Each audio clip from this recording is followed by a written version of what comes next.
Bonjour, aujourd'hui je vais vous présenter un dessert que j'aime beaucoup. À vrai dire, c'est un de mes desserts préférés. C'est un brownies sans gluten, avec une patate douce. Fait que la prochaine fois, vous faites cuire des patates douces. Gardez-en une d'extra, puis on va pouvoir la réutiliser pour se faire un bon petit dessert. Fait que, moi, mes étaient petites, je me suis pris deux petites patates douces ici, que j'avais déjà fait cuire. Elles sont rendues froides, fait que je les mets dans le Blendtec. Ça peut être un Vitamix, ça peut être un robot culinaire, ça ferait aussi n'importe quoi qui mélange. Ensuite, on va rajouter, c'est une demi-tasse de pâte de cacao avec une demi-tasse d'huile de coconut et un tiers de tasse de miel. On peut remplacer par le miel par du xylitol ou le mettre si on veut une version moins sucrée.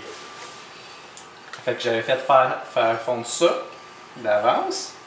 On va juste mettre ça dans le Blendtec.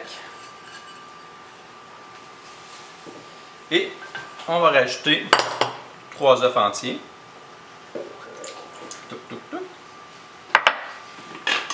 On va mélanger ça vite.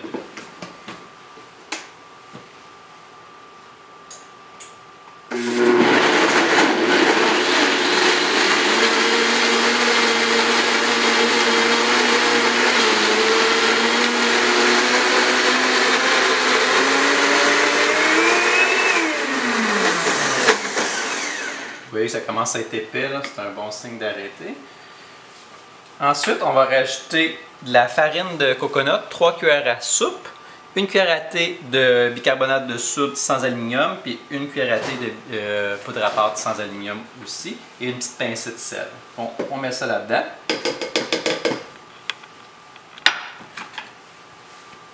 On va faire ça. Là, ça va être un petit peu plus dur, donc on va essayer de le refaire.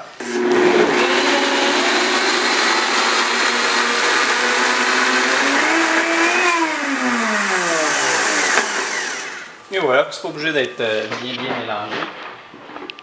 Après ça, on vient verser ça dans un plat en Pyrex, bien graissé. Vous voyez la consistance.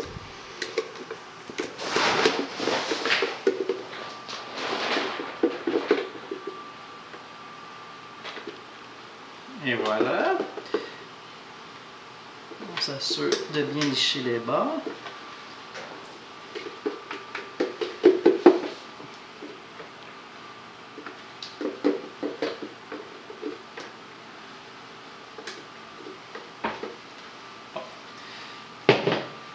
Et par la suite, on va enfourner ça au four à 375 de 25 minutes à une demi-heure environ.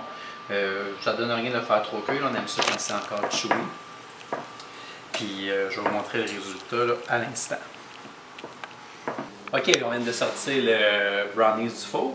J'ai oublié de vous dire, on peut rajouter des noix aussi avant de les mettre dans le four. C'est ça que j'ai fait. J'ai rajouté des noix de Grenoble. On aurait pu rajouter n'importe quel autre type de noix. La texture est bonne comme ça, mais si vous voulez vraiment qu'il soit chewy, on l'envoie au frigidaire environ 2 à 3 heures. Puis là, il va vraiment avoir une texture brownie. Sinon, il est délicieux comme ça. Il est juste un petit peu plus smooth. Donc, bon appétit!